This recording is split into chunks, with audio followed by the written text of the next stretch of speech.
Barrick, what's up? Yo. How's it going? Hi. Yo. I saw your comment on one of the older YouTube videos about bevels, right? Ryu, yo, hello. Raggedy, what's up, dude? Yo.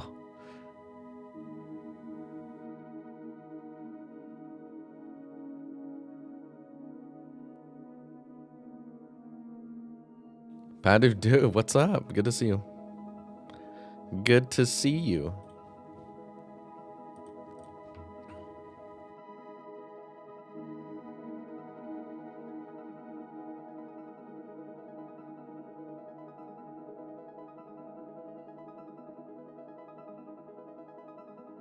Now you're watching RGB masking? Oh, nice. Yeah, I mean, we should be doing that today as well on the stream.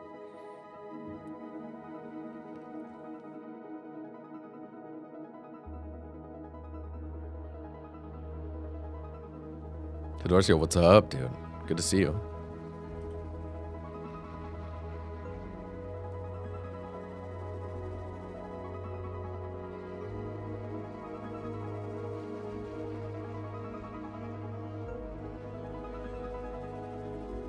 Good to see you. If you're going to do it from scratch, that'd be great. Yes, I will be doing it from scratch. I'm going to turn the music down now. Nature, what's up, dude? Hello. Hello. Let's see here. Dude, I got this mic like right up in my face. Can we get it more up in my face? There we go. Hello. Boom.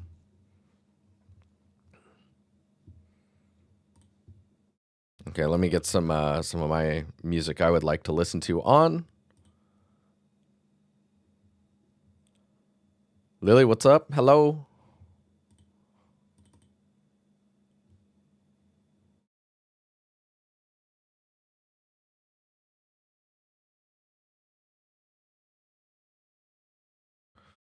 Ooh, okay. Let's do this, huh? Walker, what's up? You should add a Dynasty sticker over the brand of the mic. That'd be dope. That's a great idea. I don't have a sticker that small, but that'd be pretty cool. I wonder if I can, hang on.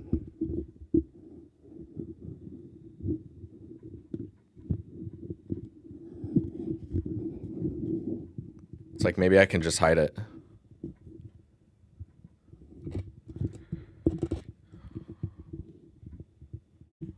There we go. That's a cool idea, though. I just need a smaller sticker. I think this will work. There we go. Okay.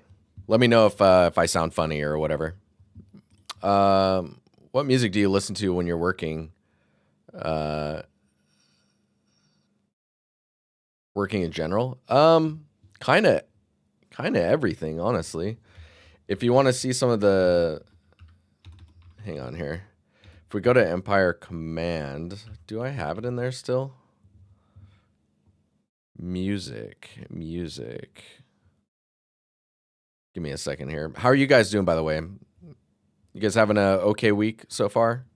This week for me has been very busy. And now it like snowed again today, so it's been pretty... it's pretty intense. It's a lot of... it's a lot, man. It's a lot. I sound the same? Dude, nice. Nice. Music. Empire Music. Oh my god, does this link still work? Okay, I'm gonna copy this. I'm going to drop this in chat. If you have Spotify, that'll work pretty well for you. It's basically Empire Radio. But so what's crazy is at work, I don't listen to any music. I just kind of work. Like I'll put my noise canceling earphones on and then cancel the sound out and then work in silence. It's kind of crazy. Luan, what's up? Good to see you. D-Real, yo. Have a lovely stream, dude. Thank you. Locked in, huh? Yeah, I guess so. I guess that's being locked in, huh? Okay, maybe we should start. Where are we at here? Cool. And Jamie, is that what that is? I guess so. Dude, that's funny. All right, so we got these 3 pottery pieces, and of course we still need to make these ones, right? These smaller ones aren't going to be very time consuming, that's for sure. But yeah, I'm just gonna focus on these 3 and just get them in the engine. Oh, what's going on here? That's kind of weird. Oh, I see. Oh, it's the backup mesh. Oh, I was like, what? Cool. Okay, so what we need first, we need to make sure the pivots are at the bottom of all these. We'll just look at the low polys. Oh, this one's not even named. What?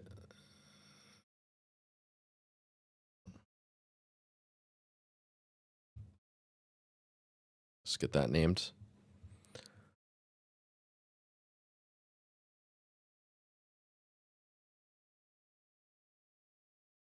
Y'all are wild.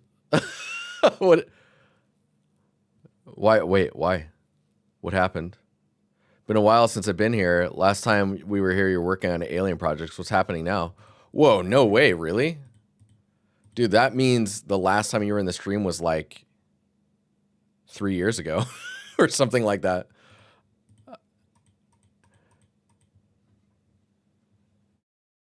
Miesco, yo, hello.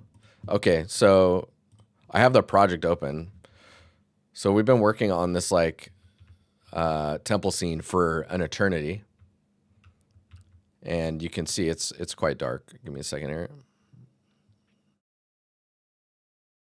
We'll turn this down to like 9. Yeah, so we've been working on this big temple scene. I'm trying to finish it up now, and I mean, there's a handful of random small things that keep coming up where I'm like, oh, I need to do that, and oh, I need to do this. The most recent one being the pottery stuff. So all the pottery that's over here, you can see we're working with like trim sheets and stuff, and it's just not to the quality that I'll want them to be at. Maybe for the little cups it could work, but I think it would be cooler to just like bake them out and just like have fun actually just making them, you know? Do I have a mood board by any chance? So the mood board is the game, the project, the Shadow Colossus project, right? Let me see if I can locate that. Why can't I move this while it's loading? That's kind of annoying. Harry, what's up? Dude, I hope it looks pretty good, Walker, for working on it this long. But yeah, I mean, the mood is largely like kind of this desaturated look that you see in the game.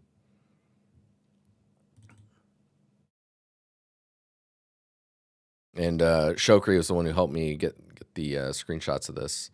So like I was focusing a lot on like this like upper area here, which if we go back, you can see is like right there. We go up here. So I was doing a lot of this stuff, just kind of detailing things out and building like a set that,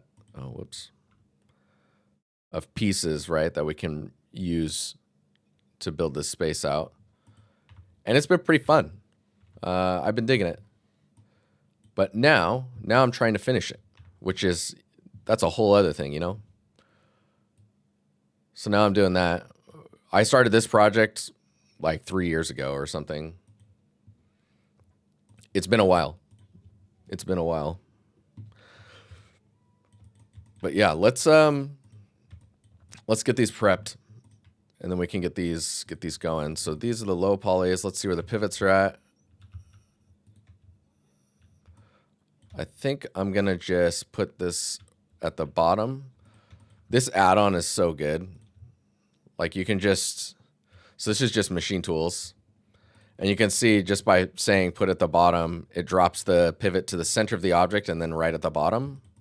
So handy. So freaking handy. UV wise, let's confirm that those are all good. White Void, hello. Harry, good to see you if I didn't say hi. Hope you're well. We have this one. Aha, okay. UV wise, I want to straighten this one out. So we can take care of that. Looks like we can straighten this one out as well. And this one's, it's okay. I think I want to straighten that one out as well. Yeah, maybe we can do that really fast. So we'll do some UV straightening. We'll repack them, and then we'll go into the bake, and then we'll start making our RGB masks once we get the models in with the normal.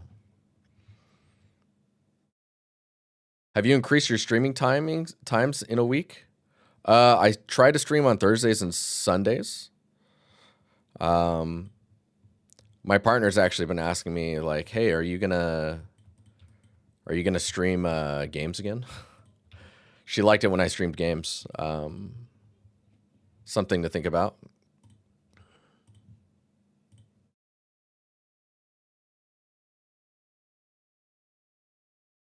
Just gonna bring this out here, and so I've pinned the corner points, and then I'm just gonna set this to live unwrap, and then just start moving these.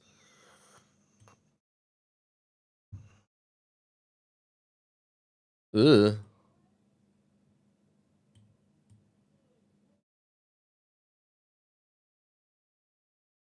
Nice. What do you play nowadays? UV Packmaster?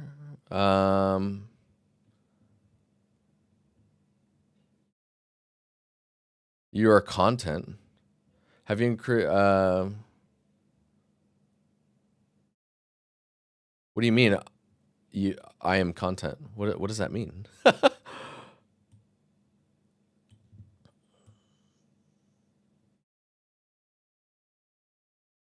So I'm trying to just straighten this out a little bit. I think that's probably enough, honestly. We'll just Alt P on that. Let's grab these. Yeah, and I'll just grab the corners of these. And when I say corners, I'm just kind of roughly picking what looks like a corner. Ooh. There we go. Let's P on those.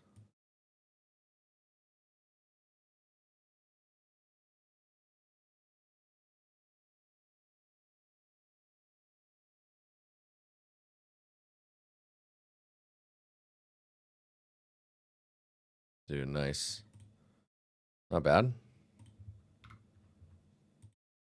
This one's straight already.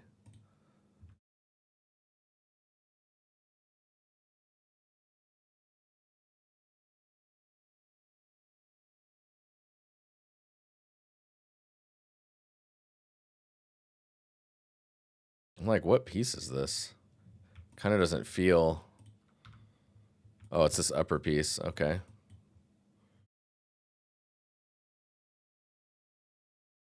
I guess I can press P on this one as well.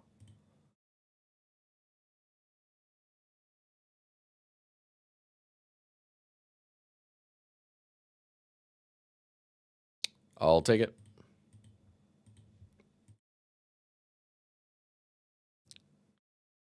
So I'm a bit, I might get a bit focusy this stream. If that's the case, you'll notice I get a bit quiet. Just FYI. Sometimes that happens. Okay, cool. Those look good.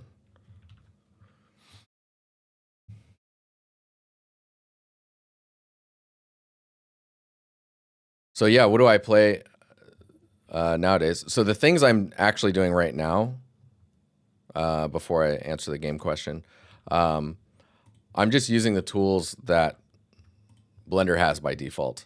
It's just pinning and then the auto unwrap, live unwrap being turned on. And I just pin the corners and move the pins around. When I do pack, I use Packmaster, UV Packmaster. And when I'm not, oh man, come on. What is going, oh, I see. I don't have that one pinned.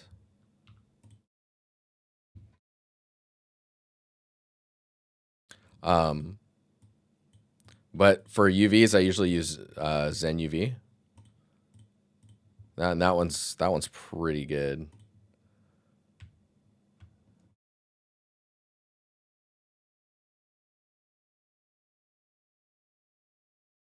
Yeah, that one's pretty awesome. Not gonna lie.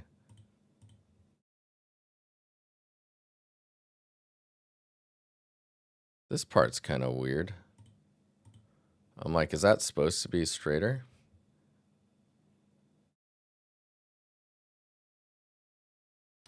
As far as games go, I usually like to play management games, funny enough.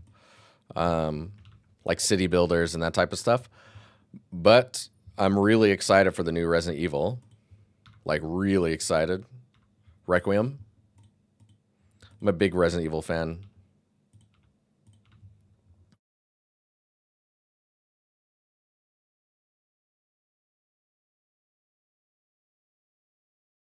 Yeah, big Resident Evil fan.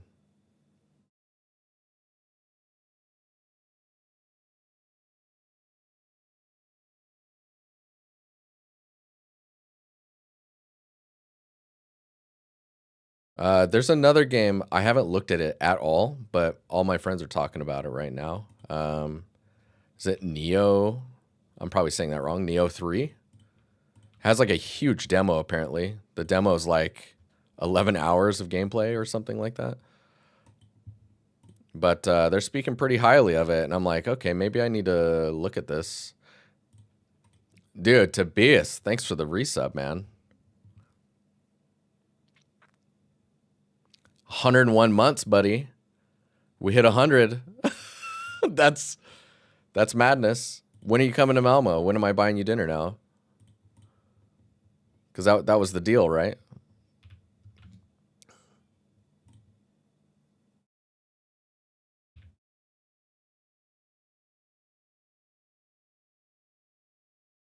Oh, what are those? That was weird. Hang on here. Oh, I see what they are. I didn't clear the pins.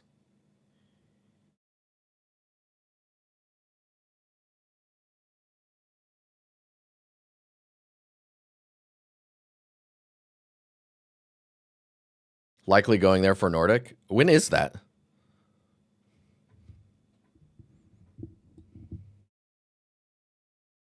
What is Odie Knock? Mid-May? I mean, sounds perfect. I believe I will be here.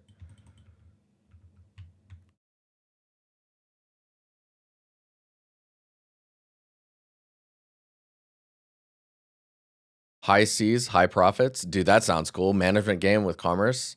Can you message me that on Discord? That sounds cool.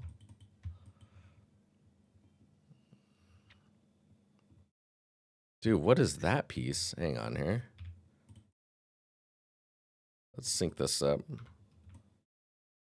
Oh man, it's like the whole strip. Okay. And there's the other one. I guess. I guess.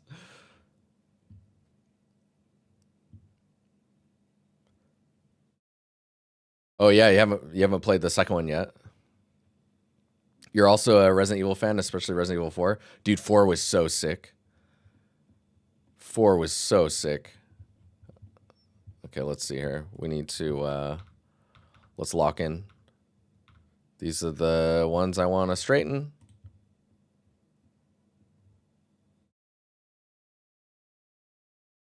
No way I didn't hear. PT canceled one. Kojima's working on another horror game. Oh, that game. Yeah, that game looks pretty cool too, for sure.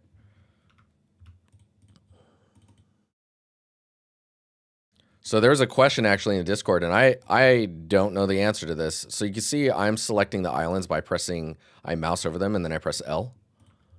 Do you guys know if there's another way to move entire islands without having to press L?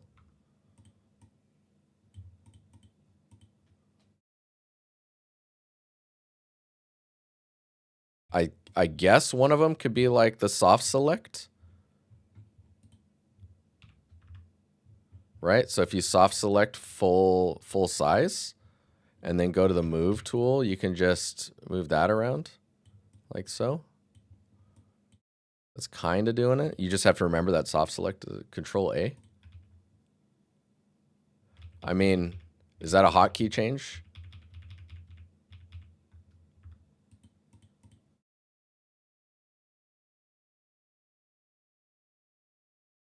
To Dort, dude, thank you, man.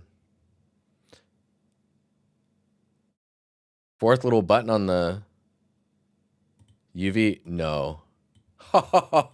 Oh, buddy, that's awesome. Okay, I have to remember that that's there. And it's the 4 key.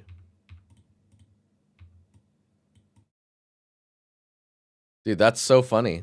Okay, that's great. Thank you. Dude, the power of shared minds, man. Okay, locking in.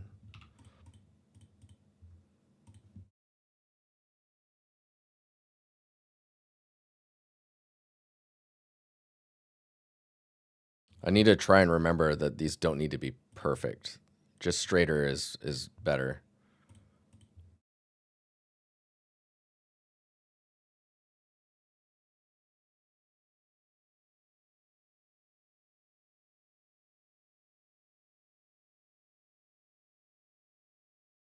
These islands as well, I feel like might be too long, but let's see.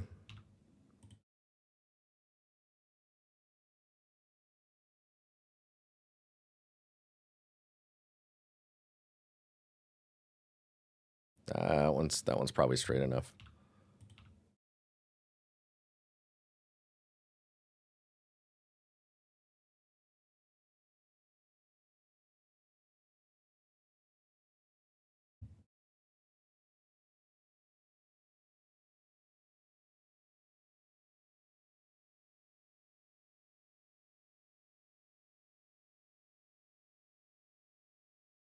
Dude, that's hilarious. I didn't know that that button even existed.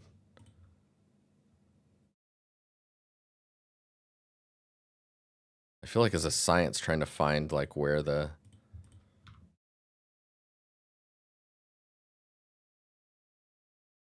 it straightens. Cause like, see, this just keeps bowing out.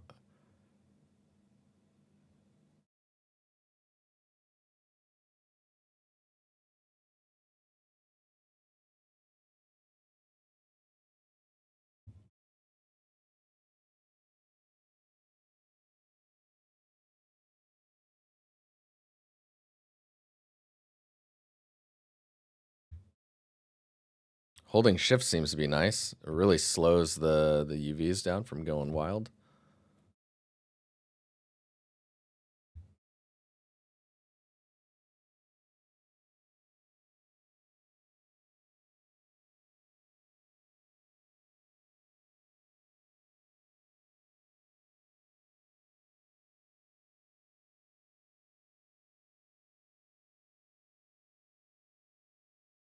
Call it good. I think I think we're good. What piece is this? Oh. Ooh. Okay, these should be straightened out. Dude, I can't believe I can just press 4 now, and that's so much easier. I didn't even know you could unwrap like that after 3 years of doing. Dude, I didn't know about this until like last month. I think you guys showed me this in chat like a couple streams ago.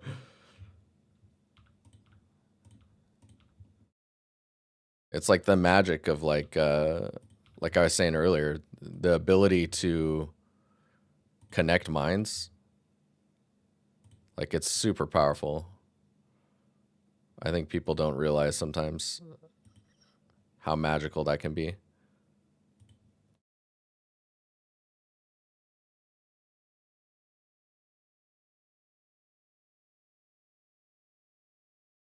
So these lines aren't straight, but I think it's because of how it's EV'd. I mean, I guess I could check with, whoops. If I do checker on here, I can check how the stretching is. Yeah, that's not too bad. Grids look pretty straight-ish. Nice.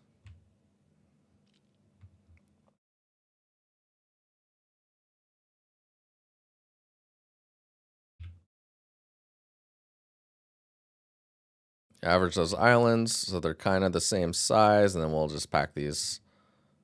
Oh, right. I keep forgetting, man. You got to remember to unpin. Dude. I'm not pinned anymore, am I? What is this?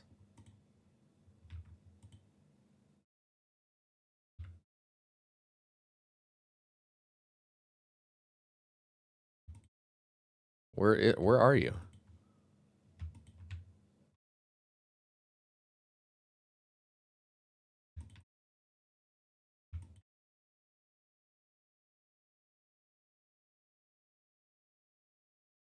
What? Okay. Well, that's deleted now.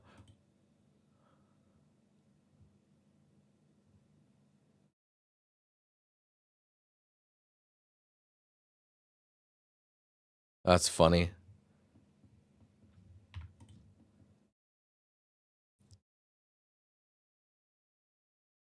General knowledge. I've never been into the industry yet. Yeah, dude, just shared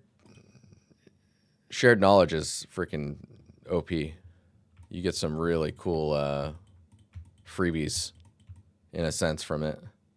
I think I'm gonna leave that one. That one's kind of okay. That one's pretty good. Okay, so these are all kind of set. Let's save this. And I'm just gonna give them their own materials so I can do this all at once.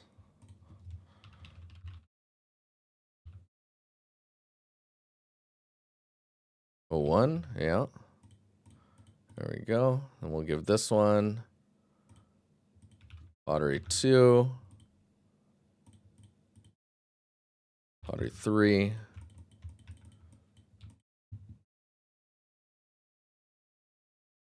Cool. Okay.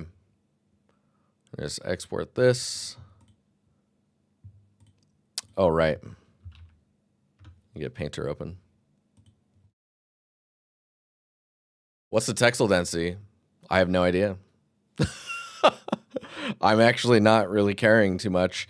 I'll just make sure the texture looks high res enough so that it doesn't look out of place in the environment. Oh, right. I need to renew my thing still. I have until the 8th. I have 3 days.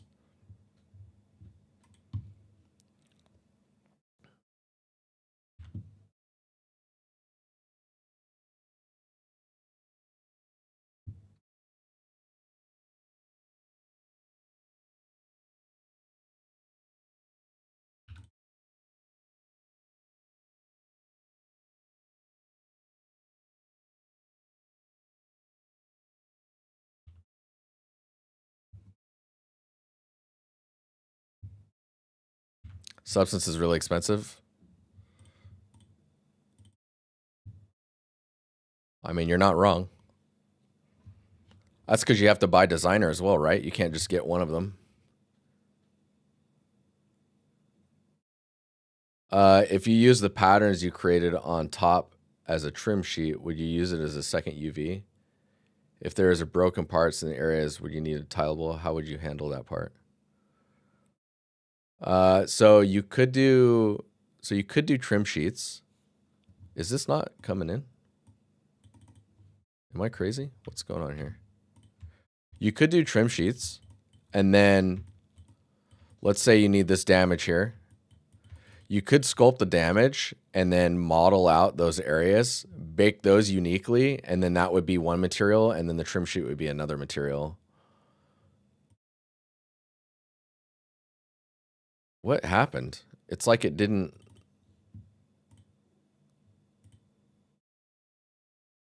Am I going crazy? No mesh isn't seen.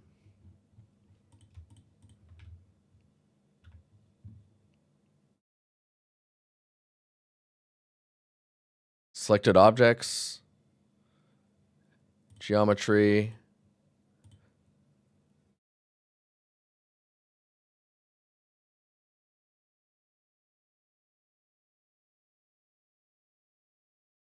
Dude, that's kind of weird.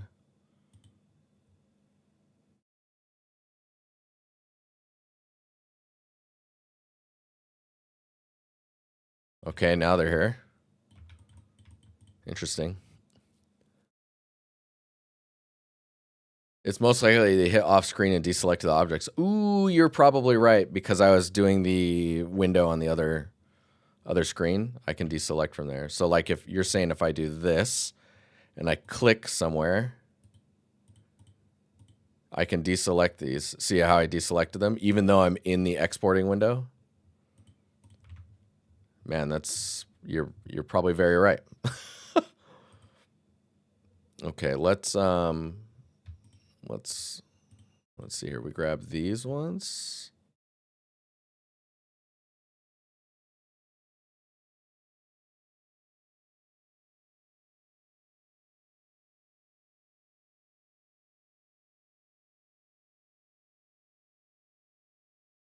Hang on here. Then. There we go. What else is going on in here? What is this? Oh, I'm thinking of the backup as... Okay, I see. There we go.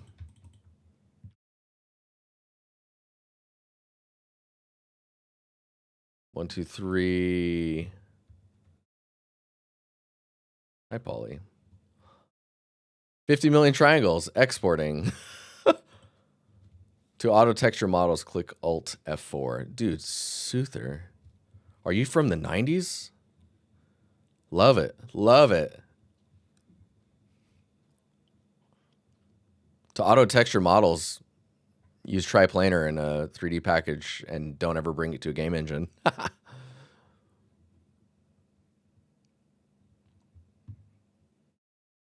What if the area where the trim sheet runs was broken? Then you switch it to the material of a baked broken version. So you're going to have a harsh transition between the two for sure.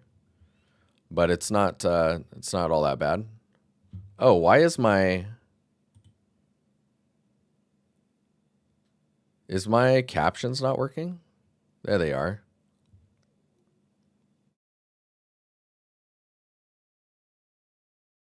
Nice. Still exporting. This is probably crazy exporting it out like this. 1982. I mean, that checks out. The Alt F4 gang is... I mean, I'm 85. 1985.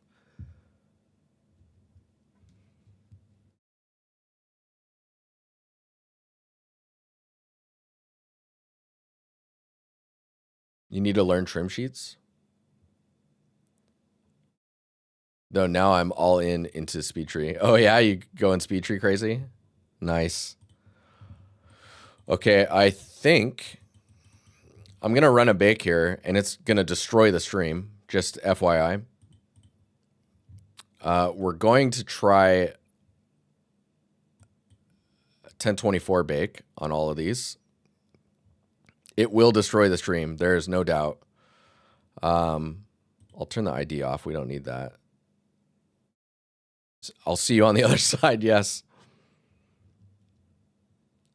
Maybe I'll turn the, I don't like my camera freezing up. You know what I'm saying?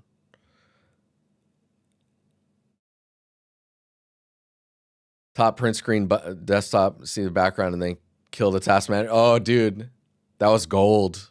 Good times. Okay, I'm gonna kill my camera. All right, there we go. Smile at the camera and then freeze it. But it'll just be choppy. That's the sad part. Okay, so we're gonna locate the high poly. Yeah, 1, 2, 3, high poly, automatic experimental. This is what's gonna kill the stream. Is I'm gonna do a 4x super sampling.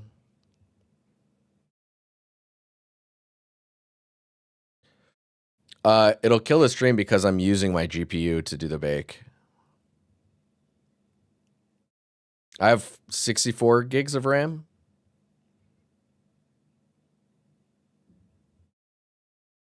It's the super sampling or the subsampling. I'm waiting for the cage to generate from this automatic cage generator, which is really accurate. Man, it's crazy how accurate it is. But it's got to analyze like all of the geo from the high poly as well. So we're just waiting. We're just waiting. I think I have 64 gigs of RAM. Man, I don't even remember now.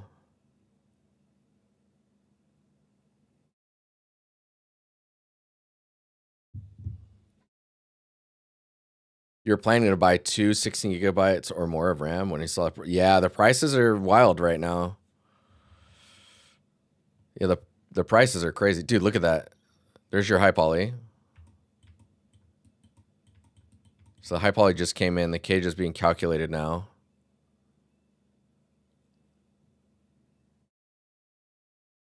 Oh, yeah, while this is calculating. So look at that cage. Ambient occlusion. I'm going to do self-occlusion only, same mesh name. So these won't AO against each other, which is good.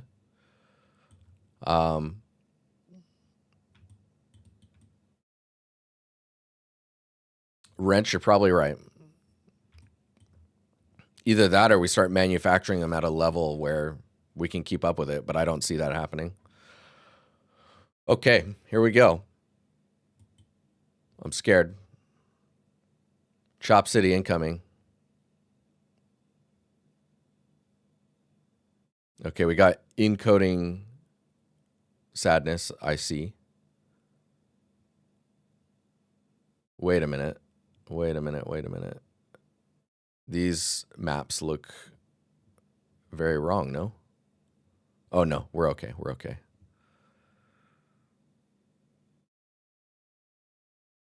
Wrench, nice. I mean, that's one approach. So is my voice all garbled or am I okay?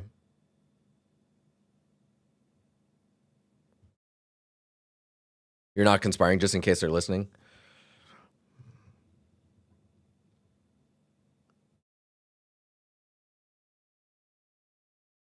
That's a nice looking AO.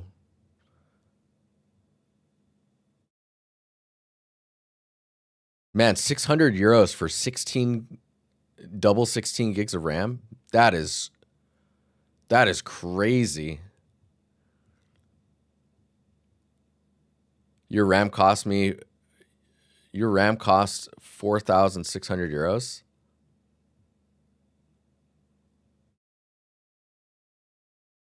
How dense is your high poly mesh? Between all three of these, it's 50 million, so it's not crazy. I'm telling you, it's the setting I had for subsampling.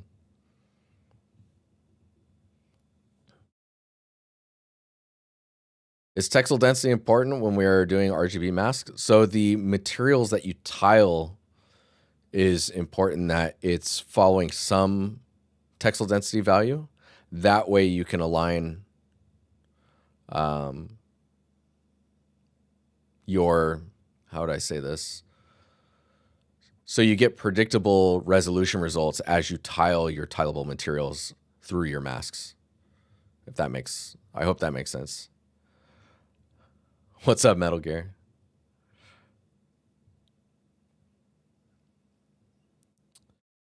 We're getting there. We're getting there. We've dropped 69 frames so far.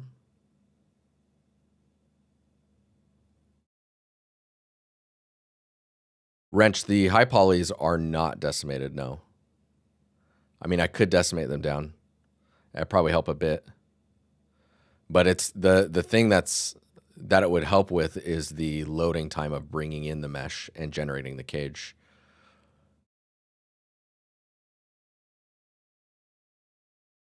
Yeah, I'm kind of not going very high poly, honestly, when it comes to a high poly sculpting side of things. The other fun part, I don't know if you've been following the streams, but the high poly meshes were sculpted entirely in Blender. So this whole thing is just left for the first time technically into Substance Painter.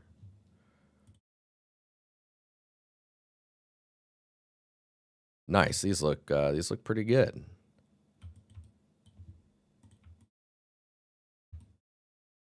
Yeah, these look dope. Okay.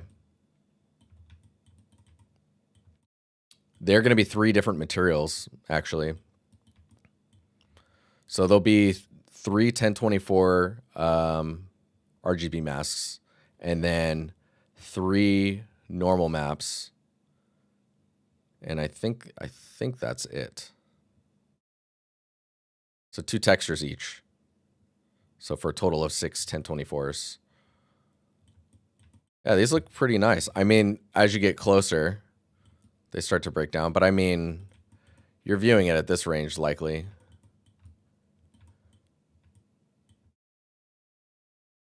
And then you can see in our, where is it at? Our texture sets, we've got the 3 pottery materials here. Okay, so we're looking at pottery 1. Let's save this really fast.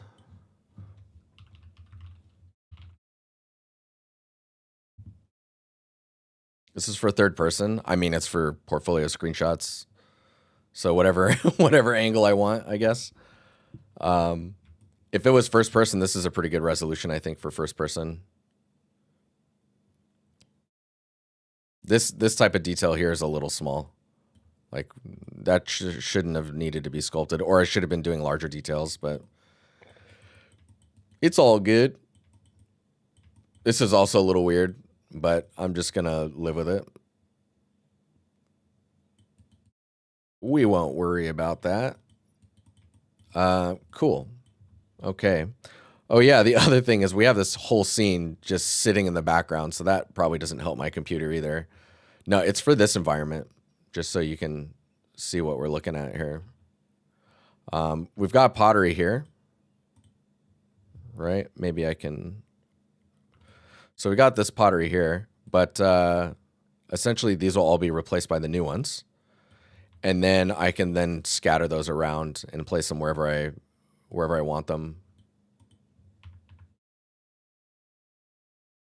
But let's go to our construction site.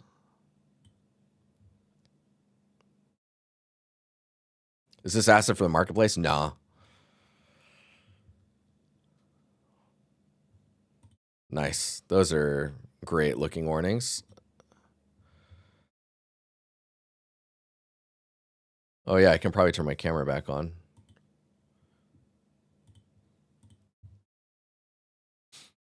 Okay. Okay. Like, why is this choppy? That's kind of annoying. There we go. So I don't really need the whole freaking editor open to be testing all this stuff. But what I need to do is export out the meshes and the normals. I think before I do that, I want to get this stuff set up here. So I'm going to delete this layer. Which one is this? Okay, we're looking at this pot.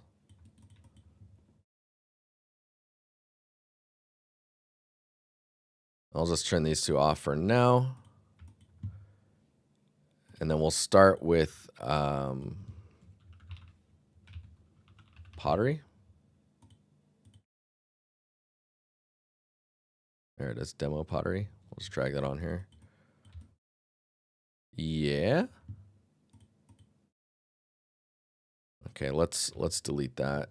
RGB mask from scratch. I think that's what you were looking for, Burrick. So let's do that. What I would normally do is create a fill layer and then group it and just call it R. And then I would duplicate this, right? So now I've got, so it'll be RGB. And then the fill material will just be color.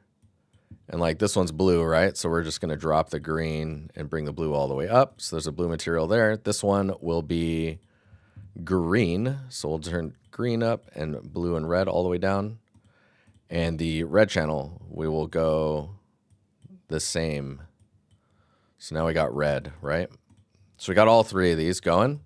Now, RGB masks, to blend correctly, when they total up to being like red, green, and blue in the same pixel, they should be white, right? So we want to make sure that this is set to, I think it's add.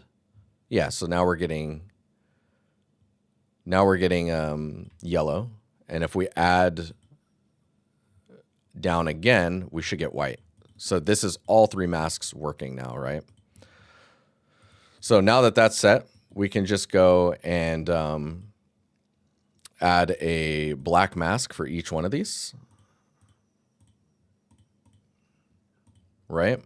And now I can go in here.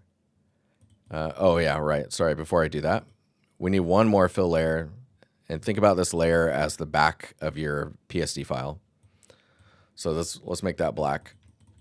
So now if I paint in the mask of the red channel, I'm exposing the red, and if I paint in the green, I'm bringing the green in, and the blue is the blue. But the nice part is because of how this blending is happening, they should just blend together correctly, right? And when all three of them are together, you will see white. So now that we have that, we could go into base color only, and then you can just you can be like viewing your masks this way, right? So pretty straightforward, pretty handy. You could probably take all of this, group it, and then call it basic RGB mask setup. And then you could right click that and then create a smart material. And now when you search in here, you can type in basic RGB and you'll have your basic RGB mask setup. So we could delete this, and whenever you have a new prop, you could go in and just like duplicate it over. Can I delete? Yeah. And just drag this on, and now you'll be all set. Have it all set up, good to go. The next thing to do would really be to understand what your shader is doing for your assets in your scene. So what do you need your red channel to be? What do you need your green channel to be and your blue channel to be? The black is just a backdrop to give you a clean mask. Because without that, the albedo, I believe, will default to white if there's nothing back there and you're not giving it an alpha. So you need the black backdrop just purely for the base color looking like a mask, a packed mask set. Let's go into Unreal really fast here, and let's find... let's see here.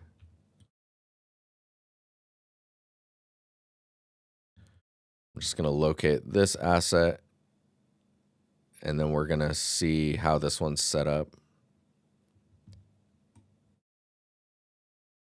It's been a while since I looked at the shaders because I just kind of have been propping. So now let's exit out of this. I'll just fly back over here. So we're in like a less busy place.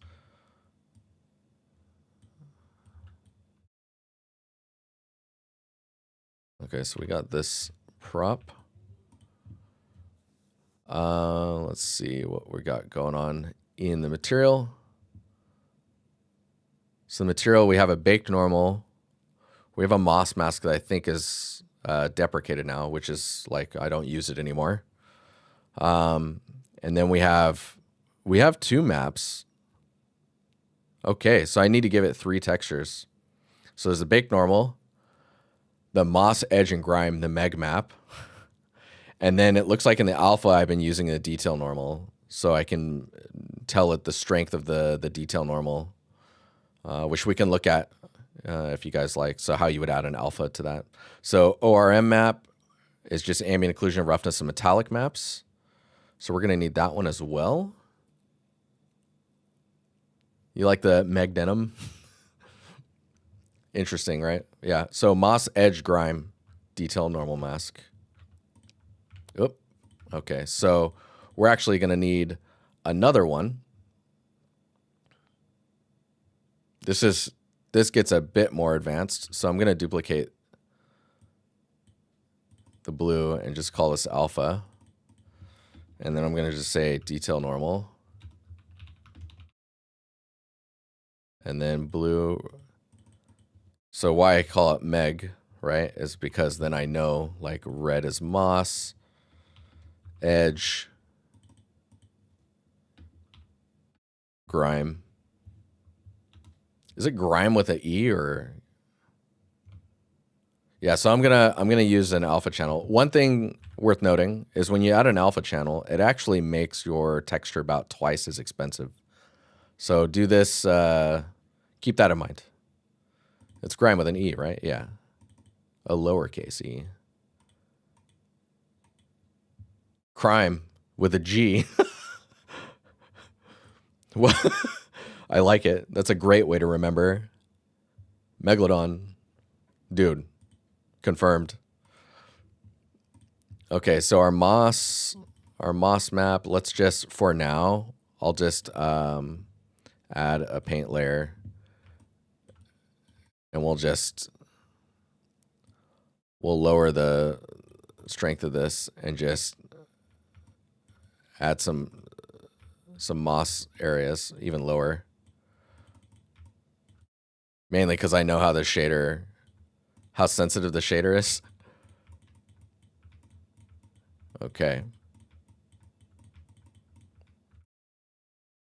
And then the other thing maybe I want to do is if I add a fill layer, let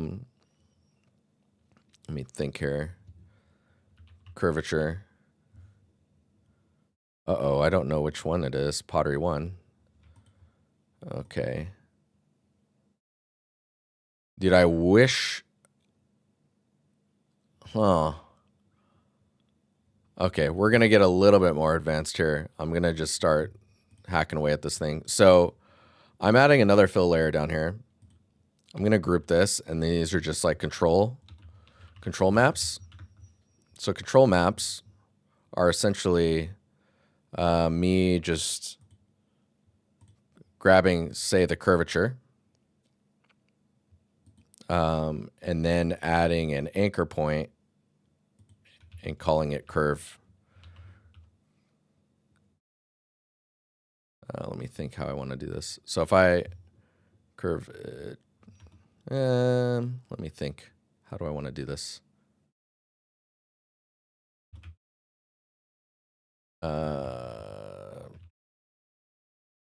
Curve map. We'll say it like that.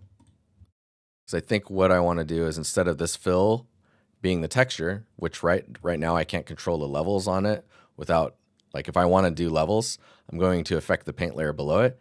And sure, I can add it above, but if I add a ton of different things going on in here, the levels start to conflict with things, right? So I can't really control the levels very easily. But if I switch this grayscale to an anchor point and just point at the curve map, You can see now I have it in here, and I have access to levels as well inside of the layer. So I can flip this. I can move this around how I want it to be, which is extremely handy. So what I think I want to do, so we can invert this.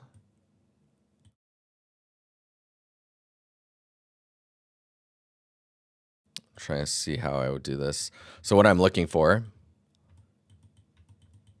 wicked smart, wicked smart. What I can do is get this in the little crevices, right? And of course, we're still going to add the paint on top of this, because we need to take this and lower this down. So this will influence it showing up in the crevices before. We need to set this to linear add, or linear dodge rather, so that these just kind of work together.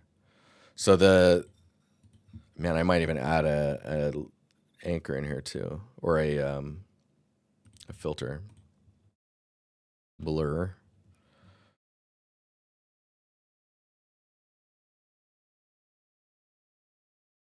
Oh, by the way, blur in the most recent painter, I believe, is fixed on UV island issues. So let's check. Let's see where the seams are at.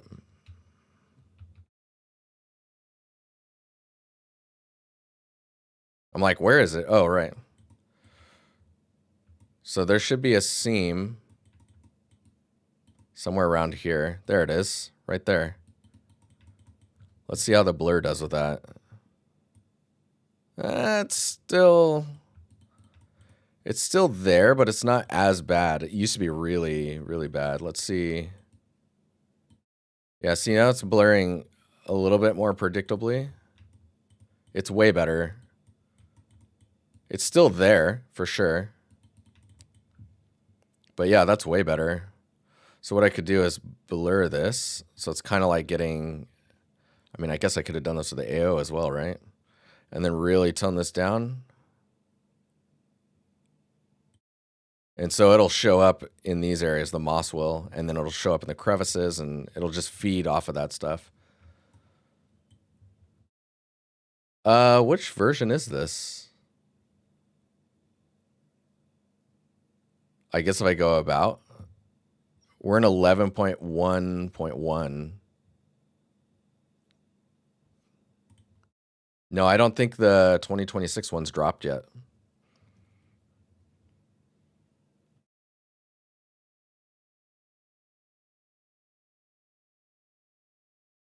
So if you, Ryu, if I just go fill, here, I'll make another fill so you can see. If I just make a fill layer and go to the curvature, I have no levels control. But if I do it with an anchor point, I get the levels directly inside the fill. So I don't need to add it to the stack. So it's like a parented levels.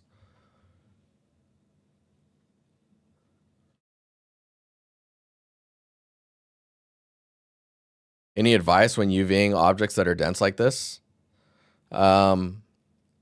Try to keep the UV seams as straight as possible. But you usually won't see them because the mesh is so dense. So it's more about just making sure that you have minimal stretching. That's all. But yeah, so we've got the moss kind of set up. I just painted some here just so we can see what's going on.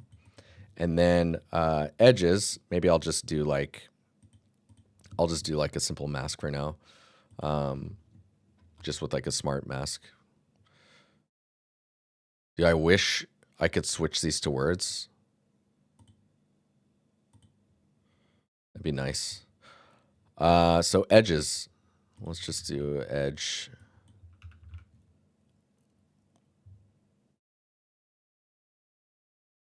Fabric gun edges. I feel like I always try this one and it fails me. Let's see.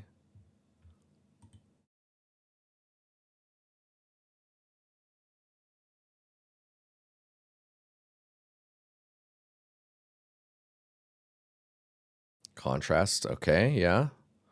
Texture. So there's a texture in there that's really breaking it up so that you get like random gaps in your edges so it's not so generated looking. We're also getting a weird like darkening on the edge there. Wonder what, let's turn the texture off here for a little bit. Ambient occlusion might help with that a little. Curvature as well. Maybe we pull the sharp down so it's not so crazy. And the finer details, maybe we tone that down. Soft. Medium. Let's see what fine. Yeah, there we go. Something more like that. And then let's bring the texture back up. And I like that it's the edges are there, but not fully, right? So now let's go back to this view. So now we got the red and the green kind of coming in together. And then grime, I'm probably just going to do like an AO grimy pass. So like maybe cavity rust for now. Oh, wow. Okay. Interesting. Let's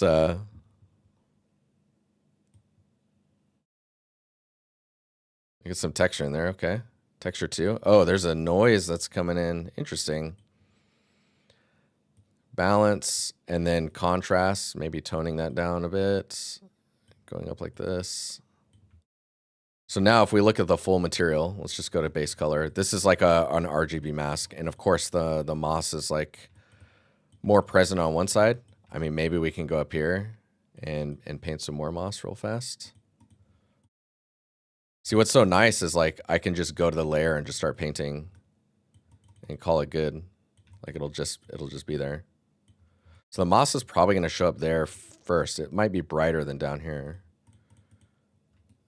Let's just do a big blotch right there. And then if we need to, we can alt click the mask and just see what we're looking at. It's so subtle. I probably should be utilizing that channel a bit more. But I like to have like the really subtle control inside the shader. So, okay, so we have this. Now the thing we don't have is the detail normal mask. So what this mask will do is instead of using the blue color, this is a bit abstract. Is it completely valid to just use smart masks as your RGB mask setup? Or is it professional sense you should be doing them more manually? So the minimum is these smart masks. When you see someone whose work looks crazy good, you're like, how the hell? Like you look at their roughness map, it's like amazing, immaculate detail. And it's so like intentional looking, and that was manual. They went in, they stamped that stuff in, or they stenciled it in. To get to that upper like 1%, you need to be pushing that amount, right? So for me, I'm just going to get this thing set up and then be like, cool, this looks good. Because the other thing too is the balance. Like I can make these look really, really good, or I can make them look good enough to be in the scene. And then from there, decide if I want to push something further. So it's more of a trying to decide on the balance of your time and like, what you want to do with your time, right? Yeah. Okay, so we have this, but we don't have the detail masks. What I was going to say is I'm not using color for this, right? It's the alpha, so it shouldn't be using color. It should be using the alpha channel. But how do we do that? So we have to go to our texture sets. Let me make sure you can see this on stream. Yeah, texture sets. And you can see channels, and you've got all these channels that come in by default, right? What we want to do is add a user channel 0. And you'll see it show up here. So now I can do user channel 0. And if it's white, the mask is present. And if it's black, it's not. So if I like alt click this, I can see this is my detail normal mask. So when I have detail normals on this object, Where it's fully white, it will be full strength detail normal, and where it's black, it will be 0 strength detail normal. So, some things to keep in mind. We've got this detail normal mask. We've got a material on it that's set to use the channel detail normal, or user 0 in our case. And for the bottom layer, we need to make sure that the user channel 0 is also turned on and is set to black. Now, the reason we want to set this one to black as well is because if we don't do that, like if we go down, scroll through this, find user 0, this is what our detail normal mask looks like. If the fill layer at the very bottom, the channel filler is probably a good name for it, channel fill. If the user 0 is not set, this is blank. And if this is blank, then what am I exporting here? I might be exporting something that's all white. So I need to make sure that this channel fill is doing the same thing as the color is, where I have the user channel on and I default it to black. So this will help me with like figuring out where my detail normals will be. Yeah, so let's go back here. Let's clear this. Man, it's 9:08 already. This is a packed stream of information. Opacity might work as well. It's 11 there. Dude, wild. So opacity could work as well. I just like using user 0 because maybe at some point I'll need to use opacity for something and I'll need to use a detail normal. And it just helps my brain to always think about user 0 as the detail normal channel or mask texture set or whatever. Yeah, so let's keep going here. So I can minimize this. I can minimize this one. It's all good. So where I want my detail normals to be. This is interesting because I haven't actually done detail normals to this level on stream in a while.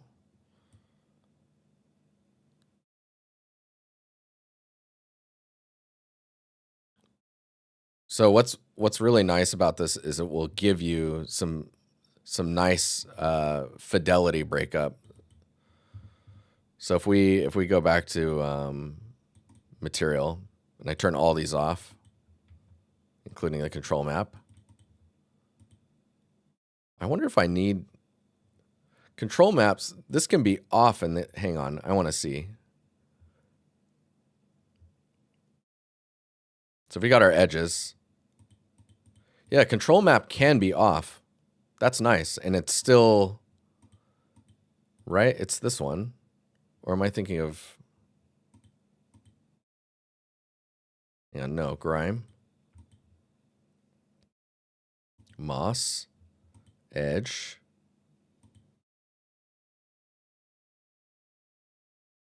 Grime. Am I confusing myself? Hang on, what's going on here?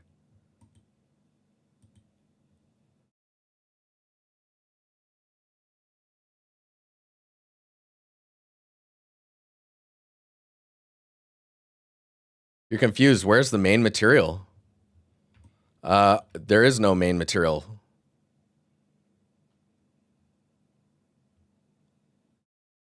It's reusable textures in the engine, yeah.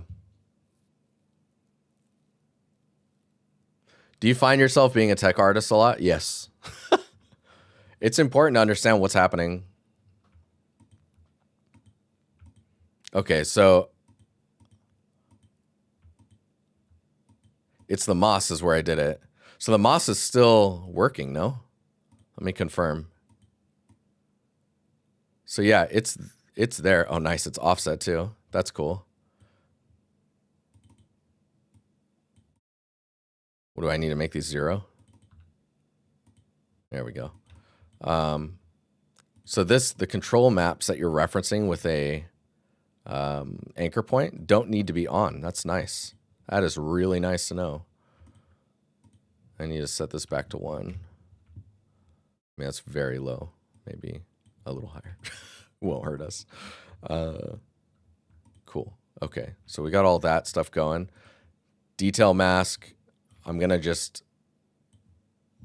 It looks like we're getting some weird, like, blending stuff going on here. I'm going to assume that means we're not triplanar. Use texture.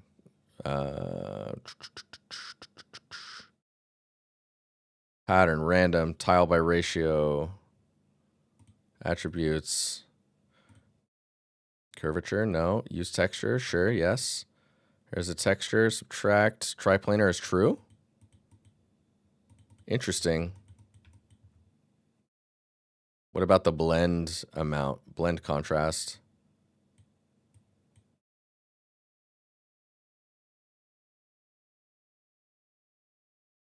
Weird. Okay. I don't like it. We're finding another one. What's this one look like? Okay, yeah. This works for me. Because the nice thing is, like, if it's full white, it's full strength of the detail normal, right? So let's turn this up. Make it pretty contrasty. Well, not contrasted. What we want is the range. So we want all these like little details that are happening. This is going to get real crunchy in here with detail normal. That's kind of cool. We can see what it looks like. So if we go all the way back up to just material, you won't see any of the information that you're wanting to see in here, right? So like it's just the base color and in the alpha, the user 0. So how to get the user 0? If we go to, where are we at here? We need to go to export textures. And then we need to look at, so we're just doing pottery 1. And the output, like I've set one up already before. And so you can see ORM. Oh. I don't have a metallic map. Hang on. So the channel fill, we need to add metalness, and it needs to be black. Because the other thing we have to remember is all the channels that we're exporting. Like if we go back to Unreal, we need ambient occlusion, roughness, and metallic.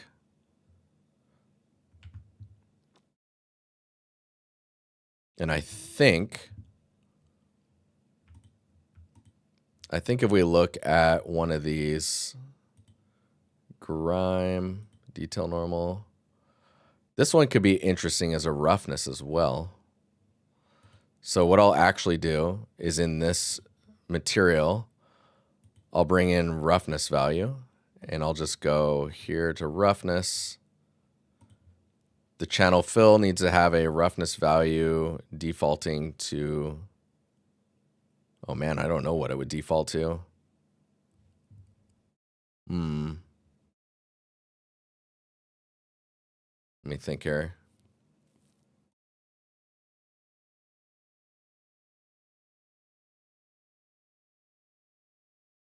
I mean, I think by having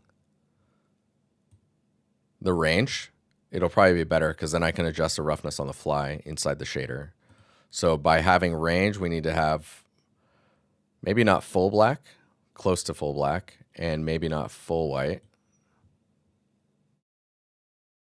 So I'm just going to steal what's mask is being created for the detail normal to also accommodate the roughness map. So our roughness looks like this. Our base color is our masks. Our metallic is black. Our ambient occlusion should be baked in here. There it is. Nice. There's some gradient stuff going on here in the ambient occlusion. We might need to change that. Let me think here.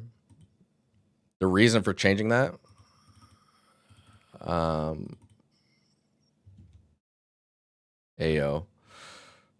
I'm going to put this in the control maps, turn that off. And then I'm going to point to AO or ambient occlusion, pottery 01. And then I'll do like a levels on it. Or actually, yes. Levels and then an anchor, right? Let me confirm. No, that's not working. Oh, right. What am I doing? What? Oh, I don't have, oh man. Hang on here. I mean, we don't need the height and we don't need opacity. We don't need emissive either, but we do need ambient occlusion.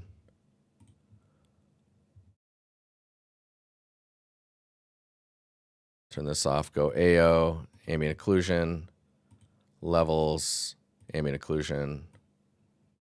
No? Does the anchor have to be at the top? What is happening?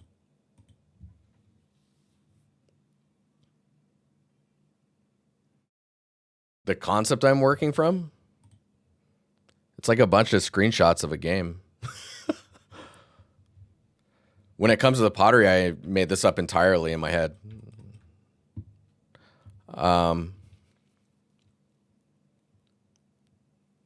not entirely sure why I can't modify the ambient occlusion.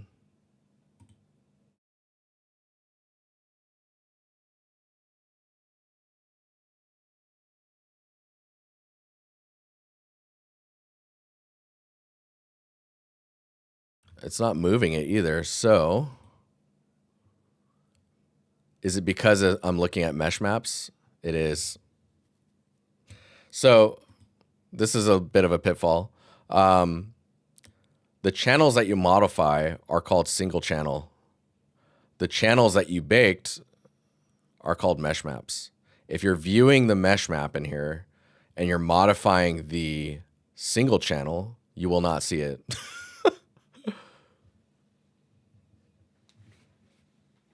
Oh, Darth, dude. Darth knows. Darth knows, man. I literally just came to the conclusion. Thanks, man.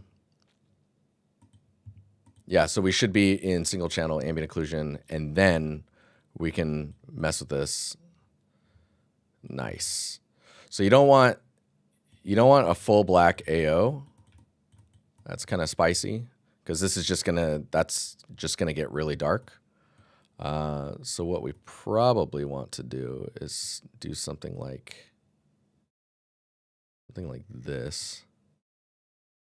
See if I can. Man, that's difficult. This is a weird range to play with. I mean, I guess if we reset this, what you don't want is full black, and you don't want, you don't want full black. Always something like that. Just clip off the bottom. Because that's just how much darker it's going to be in shadow.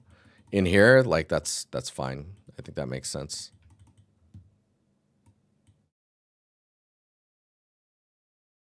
And if anything, you can bring this up.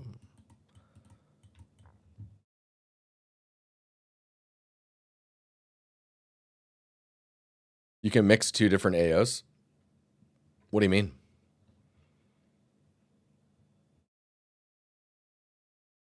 So C goes through the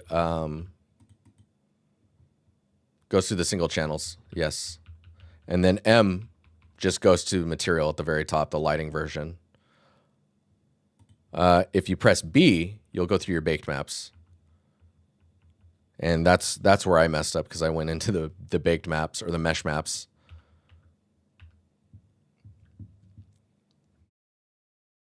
Oh yeah, B. Okay, cool.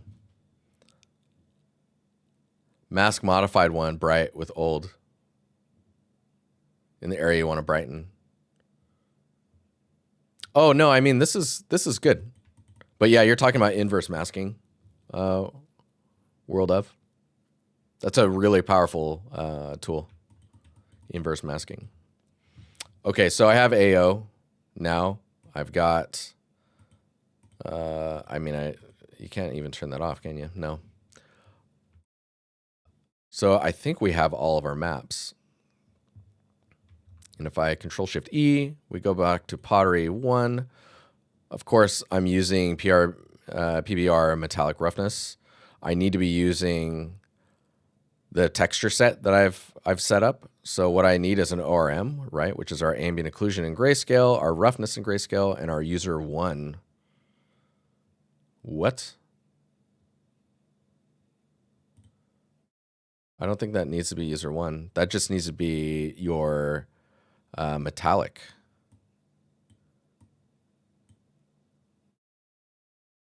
Yeah, so we have the metallic map in there. So this is ambient occlusion, roughness, metallic. Then we have our baked normal, and then our MEG, and then detail normal. So the way by setting it up this way, I just need to export out the base color. That's how I get my 3 channels packed. Now user 0, this is where the ambient occlusion, or not the ambient occlusion, the detail normal mask comes in, and that's why I've set it up like that. So let's go back over here and switch to that. I put a 0 in the front because it gets your custom ones up to the top, because this is all in alphabetical order. Kind of funky, but you know. And then let's just confirm that's the one I'm using. Yes. Okay.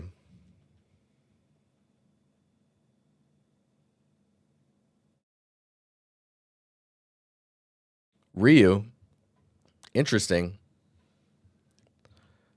That sucks. You're like, why is it so blurry? I'm so sorry. If you go to the YouTube video or the YouTube stream, it's 1080 for sure.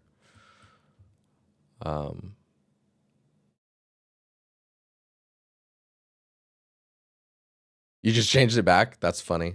Okay. I just need to export this out somewhere.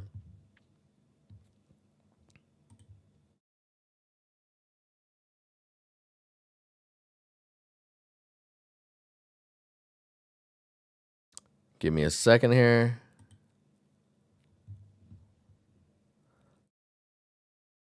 I'm like, where was I exporting these? Because that's where I want to dump this stuff. Okay, so pottery 01, and then the maps, which what I need to confirm they're there. Yeah, ORM normal. Yeah, cool.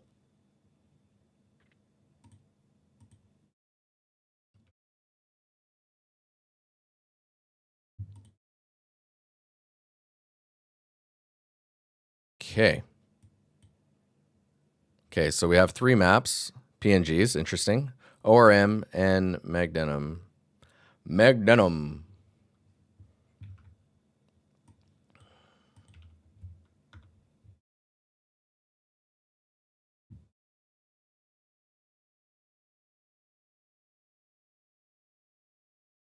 The RGB masks you are exporting, they are in color. They have to be in color because each grayscale is a color channel, right? So it has to be in color.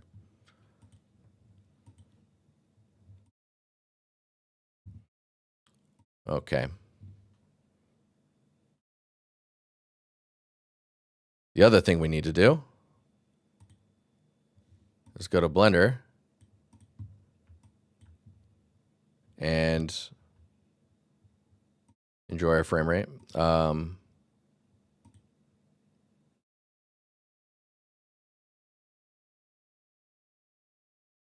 grab this guy. Wow, the frame rate is so bad. Blender and Unreal conflict with each other these days. It's pretty rough. And I think it's because I'm using Vulkan with Blender. So I'm gonna press Alt-G, which will position the pivot of the object at origin. And then I'll export this.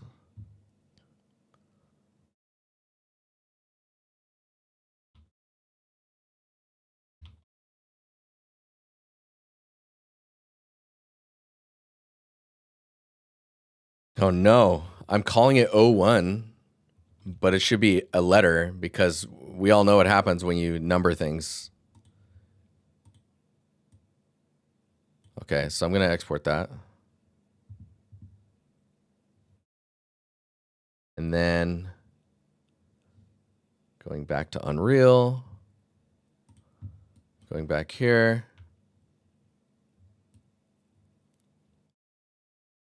Dude, I did. You talking about the woman and her daughter? It's good stuff, man. Good stuff. It's kind of cheesy, but I'm all for it, man. That's Resident Evil in a nutshell.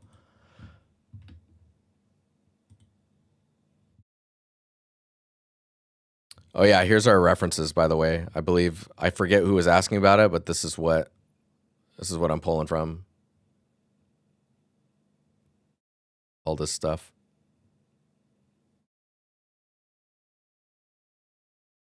My computer's freaking out. I have too many programs open. My video card is like, what the hell is happening?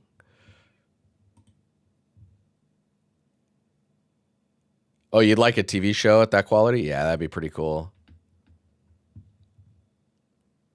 I want a game where you play as, I mean, they've done it before, but I want a game where you play as the STARS agents. Maybe in like Resident Evil 2 time frame. Okay, pottery. Let's drag you in.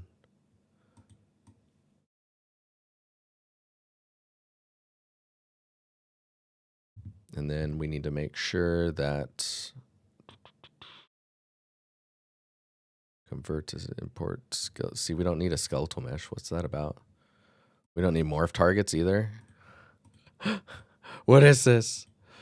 Create physics asset? Oh, maybe. I don't know.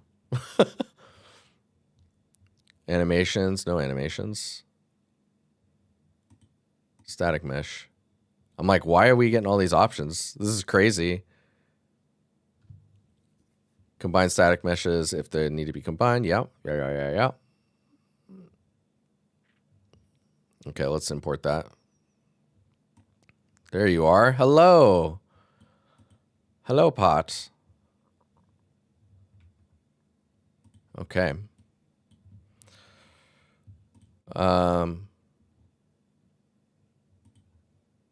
We have this. Let's locate this material. Let's duplicate this. Material instance, pottery. A.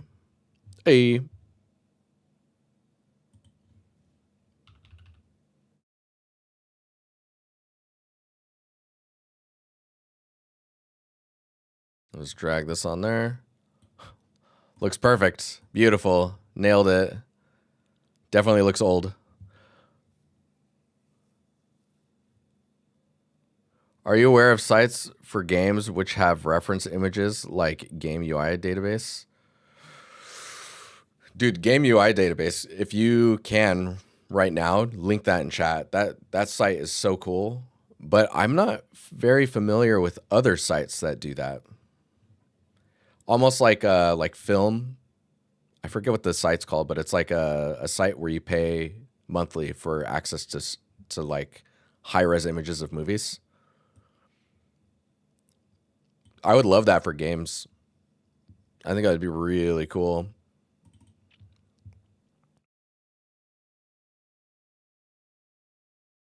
Okay, so we got the we got our pottery thing here. Just gonna just drag this up over here. And now we just need to bring those maps in.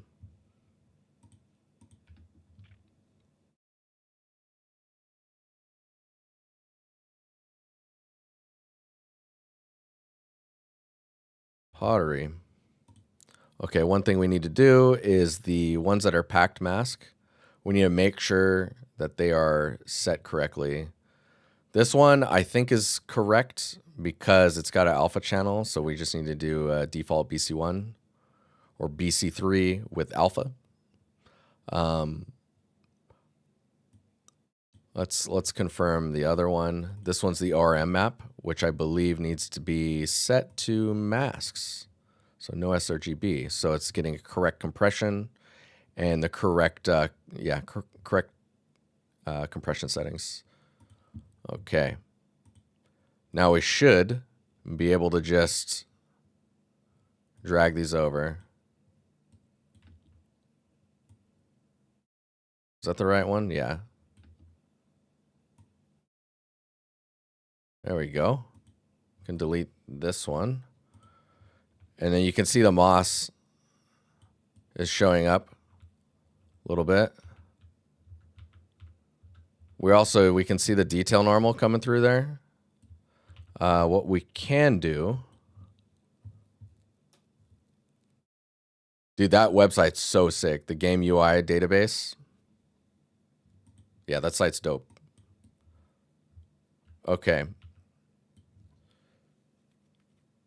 So let's illustrate the detail normal. So if we go detail normal mask contrast. Oh, that's cool. We have a contrast on that. We're going to say that the detail normal has a mask. Oh, maybe I should. Can you guys see all of this? I'll just do like that. And the detail normal, stone detail normal, tiling. We can change the tiling of that. But what I want to do is find the detail normal strength. Here we go. So I'm going to turn this up to like crazy amounts so that you can see what the mask is doing. So you can see the detail normal is really high, high in strength, but you can see it's only showing up in the areas where we would want it to. So it's like on the edges, it's like quite chippy. What time is it? It's 9:33. I kind of want to close some programs. It's fine. Anyways, you can see the detail normal is crazy. Maybe if I tile it up really high, then you can really see like the resolution of it. So and that's just the mask, right? Controlling the strength of the detail normal.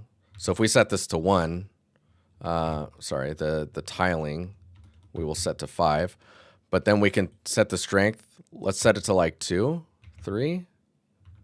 Maybe we go up to 5. You're trying to see it against the normal. That's baked as well. And that should just give you added detail. Now, the other thing too is if we want, we can go into the detail normal mask and we can increase the contrast if we want to like crispen up where the mask is visible. But that can be really useful if you're really trying to push your the strength of that. That high strength reminds me of 360 era. Dude, Gears of War was all about that detail normal strength. But I mean, maybe tiling it a little less would be helpful because you really want to see it, right? And like up here, it's like nice and crunchy. One thing worth noting is in the mask for the detail normal, around the edges here and the crevices, it was white or it was black, right? So you're not getting any detail normal info in there. See if we go and we tile it up really high, you can see it stays quite soft in there.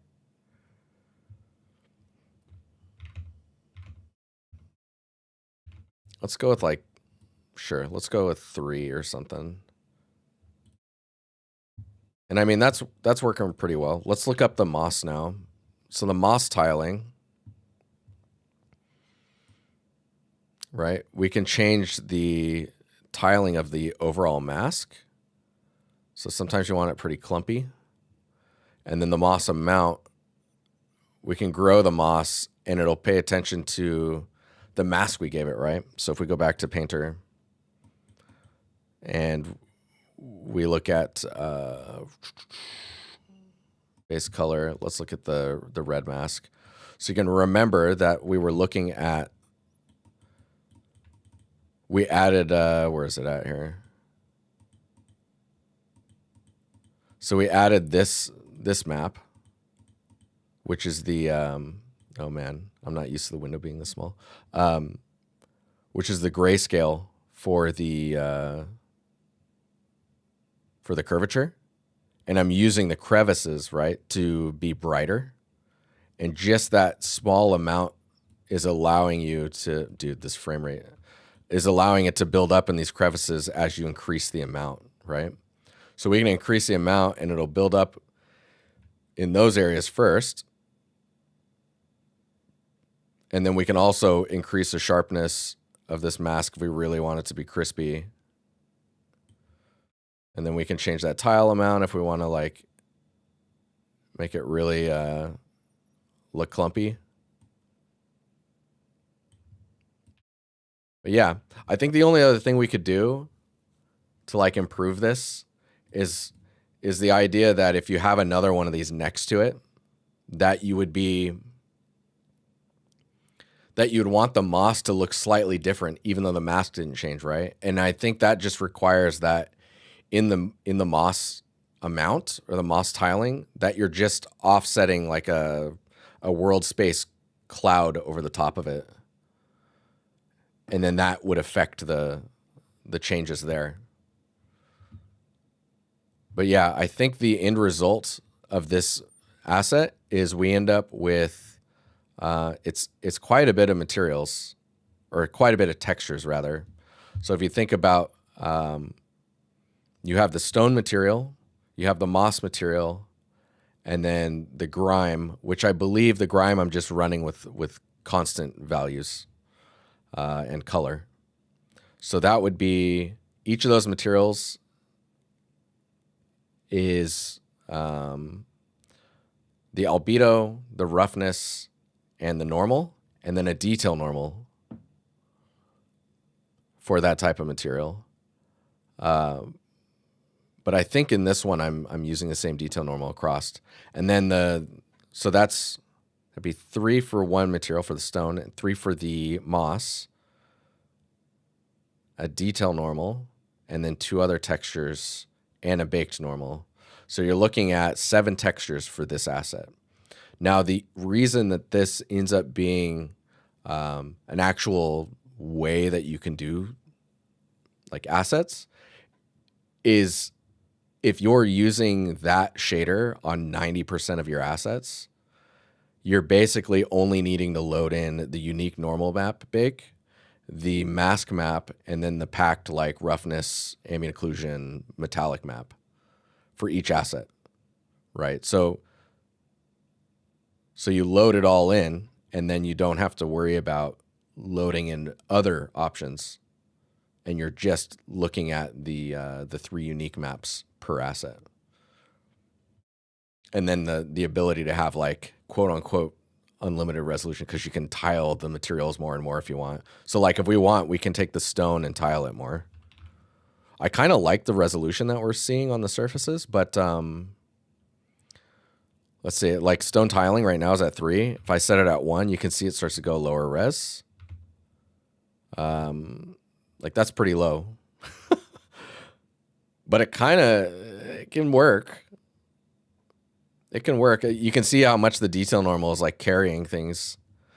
But if we tile this like 10 times, the resolution will just continue to go up, right? So technically I could get this close. And of course you can start to see the seams, right? But you don't see seams from back here.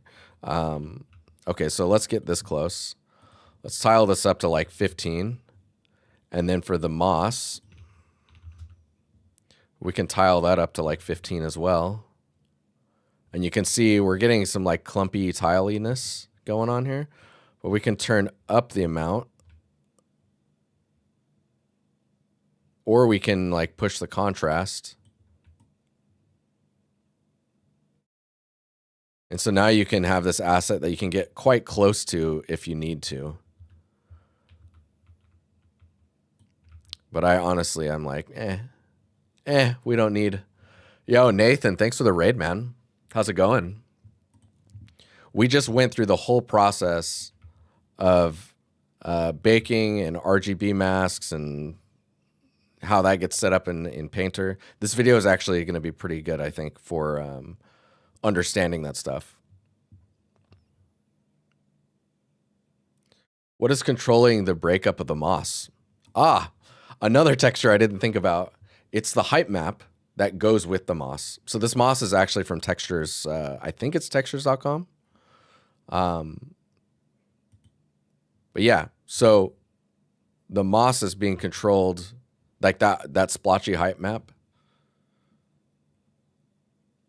About to go grab the kiddos. Dude, enjoy, man. I hope your stream was good. But yeah, we're just gonna, we can dial these in and then just call it good. Yeah, for anyone who's just tuning in, welcome. We've got about 15 minutes left on the stream, and we're looking at like how we're setting up the shaders for this pottery for the scene that we've been building. What I need to do is go back to the stone and turn this down to 3. See, I like the variation that's happening in there with the stone tiled that much or that little. You just get some nice surface breakup. What's the inside here look like? All right, no, that's cool. Yeah, I guess the other thing to think about is if we fly over here to all this stuff. See, all this stone is using the same material. And if we click in here and then just paste, you can see how small the pottery is.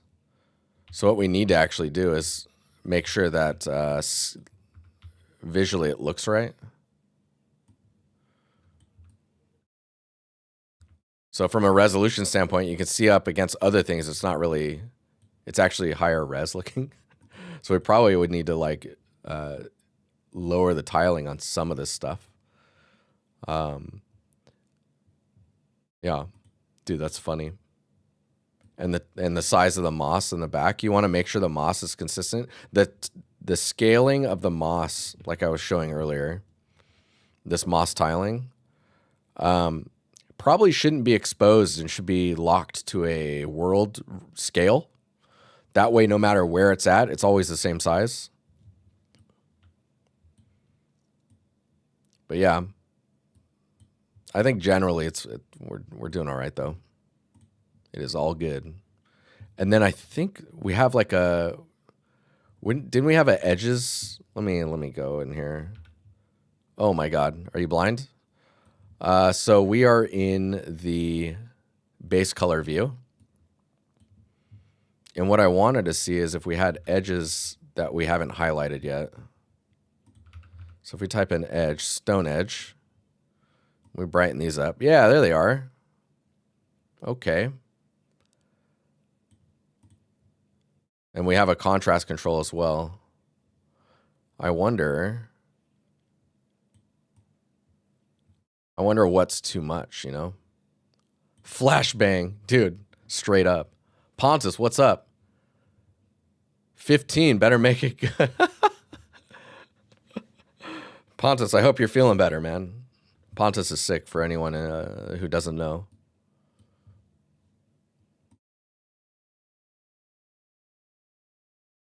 Yeah, so we can see the edges on here as well. And it's like maybe they would be better if they were emphasized a bit more. Maybe I'm being too careful with the edges. So let's go back here. Let's go to we'll go to this color view, and then we'll go back to Painter. And we'll look at the edges. Yeah, see, maybe we're being too gentle with our edges here. So like contrast, balance. So that, I mean, positionally, I like where all that stuff is at, but maybe it needs to be brighter. So you can bring it up a hair. And having some like gradient information in there is probably going to be good as well, just because then we have some range to play with, right? It's not super contrasty. So now we should be able to just re-export. We can go back to here, and I think we just need to re-export the Magnetum. So we'll do that. And then we'll go back here, and we'll just re-import this. Yeah, it's a little better. And I don't think it really needs any color in it. But see, now we're getting some like nice little highlights on the edges of things, which will probably only really be noticeable in shadow. Like it's a little bit noticeable here, but like in shadow is probably where you will see it the most. And now the more that I look at this, the more I think that like you could probably scale this thing up and no one would notice. Like we're probably baking it too high res. You see that? Like we can probably go up to about that size before it starts to break down.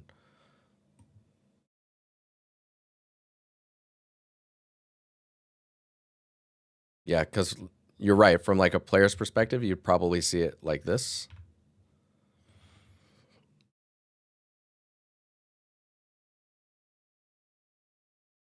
There's some interesting stuff going on with the normals. Let me see what that's about.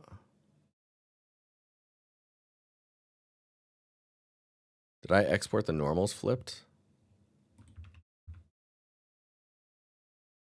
Nope. I did not. Okay, we're okay. Jeez. That got scary. So do you remember when I went into the mask and I set this to mask? So the mask compression will automatically do the no sRGB for you. Oh yeah, the other thing we didn't check is the roughness. So if let's go, I think it's Control R. Shift R. Oh my God, you blind? I'm blind.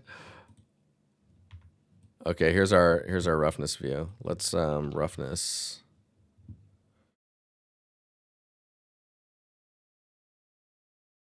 I mean, it's looking pretty good. Like basically where the moss is pretty rough. It's quite diffused.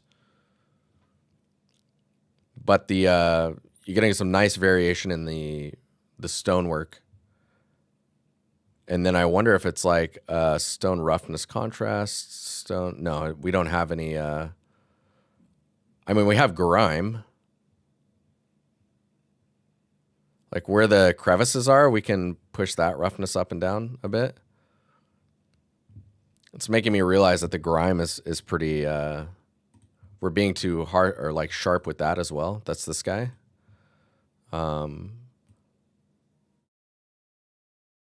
Probably like lower the contrast there. Do something like this. And then let's just export out. Grime is in here as well. Let's do that.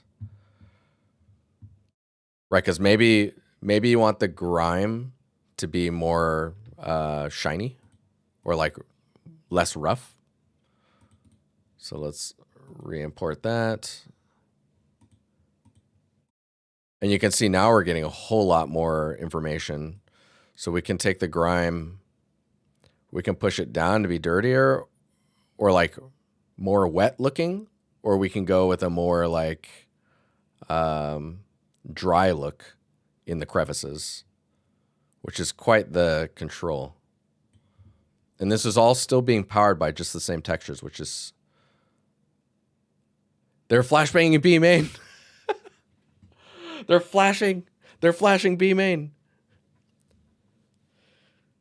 Oh man, dude, that brings it back.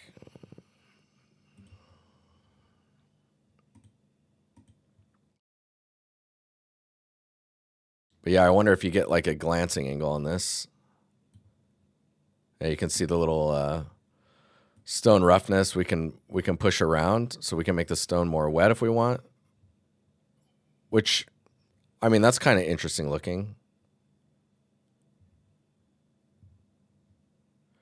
And then the grime roughness we can push up if we want the crevices to be more like diffused.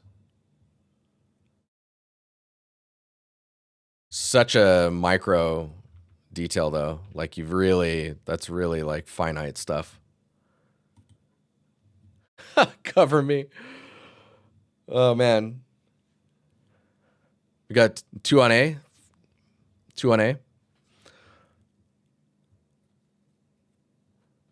Hey, Walker, have a good one, man.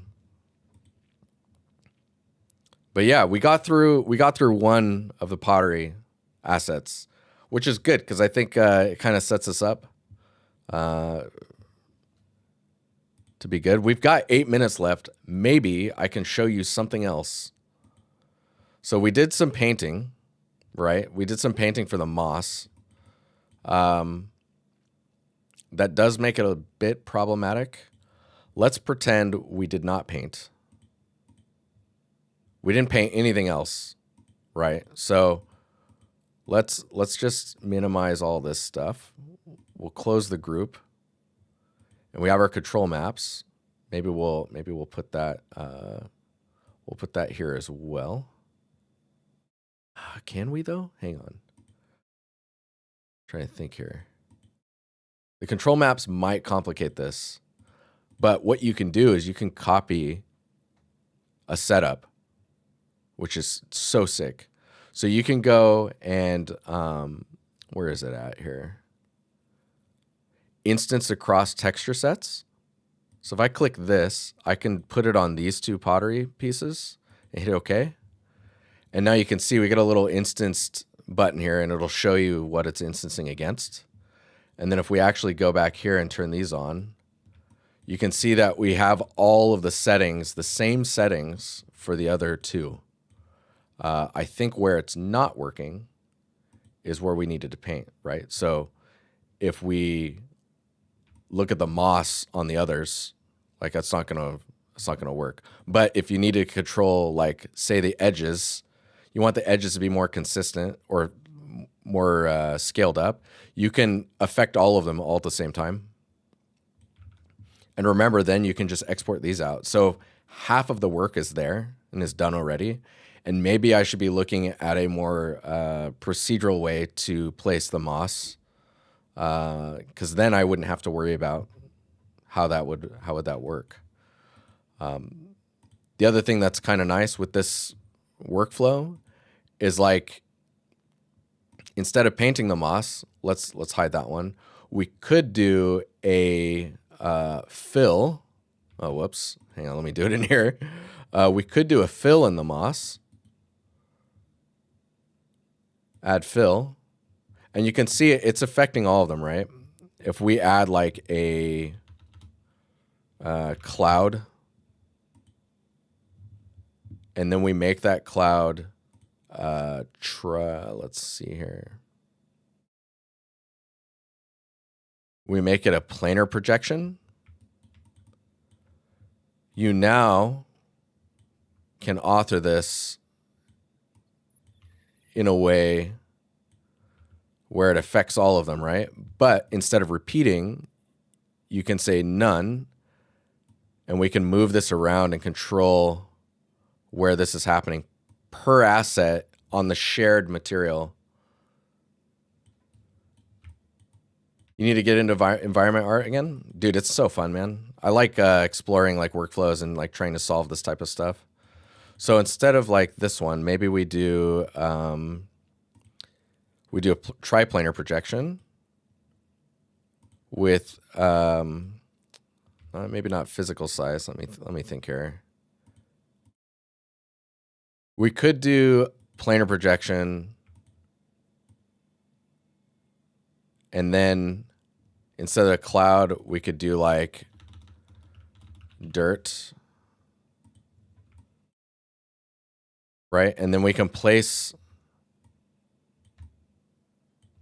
Do you see where I'm heading with this? Is like you can place this type of detail, and the cool part is because it's here, you can set it to. It's not overlay. I think it would be linear dodge. So it's like adding it. You can just select this and duplicate it, and then move this one over here, or like put this one affecting the piece like this. And if you give yourself the right masks for doing this, then you could map out the details for where the moss grows, right? We could be projecting moss instead. Probably the last bit of stuff I can show you in the stream. Let me see what else we got in here. So there's grunge. I wonder what this looks like if you... So let's say you scale this down and you bring it forward. Yeah, see, you want it to be like an alpha.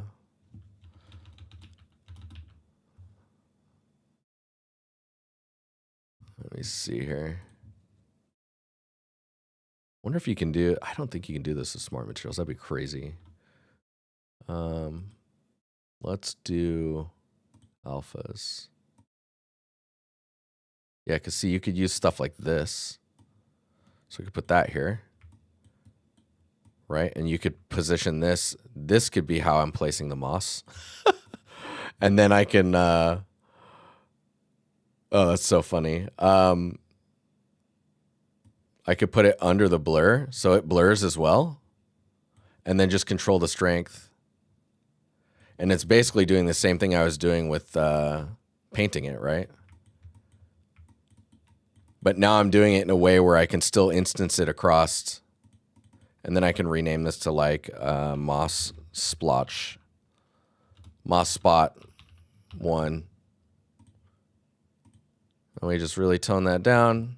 And then each time I export each one of these texture sets, it'll just go across with it. So fun. This stuff's so fun. Let's do Control D. Let's move this one over here maybe. Yeah, you can see it bleeds on over to that side as well.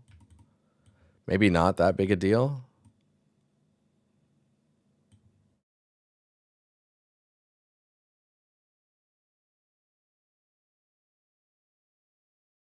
Pretty powerful, I gotta admit.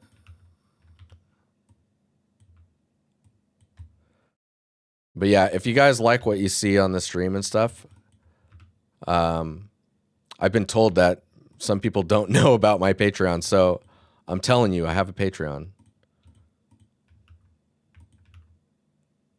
And I'm also really bad at marketing myself, so I'll put you here. But yeah, dude, exciting stuff. I wonder if you can go to an asset after it's instanced like this and make it unique.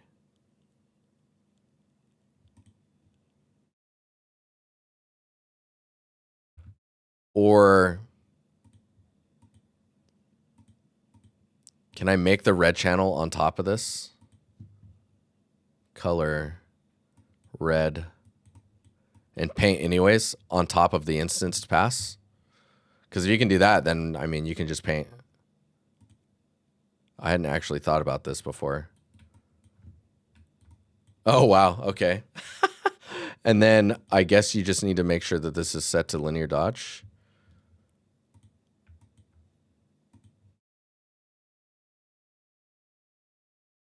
Yeah, it's working. Wow, that's crazy. Okay. I mean, you can still do your unique painting on top of each one if you want to. Like, of course, I can't paint over here, but we're on this one. Dude, wild. Okay. I figured out something for myself, I guess. Cool. Okay. Where are we at? I need to find the music so I can end our stream. But I appreciate you guys hanging out. I hope it was useful.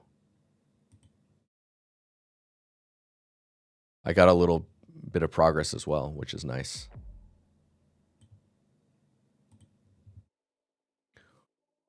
Oh, and I have a ton of programs open, so everything's probably chugging away.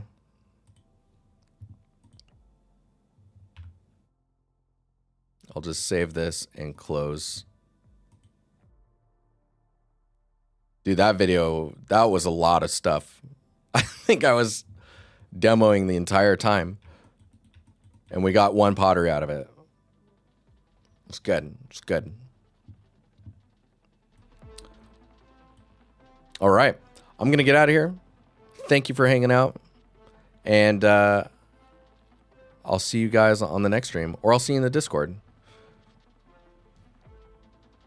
Have a good evening, guys. Thanks for the raid as well. If you stuck around, you're awesome. Bye, guys.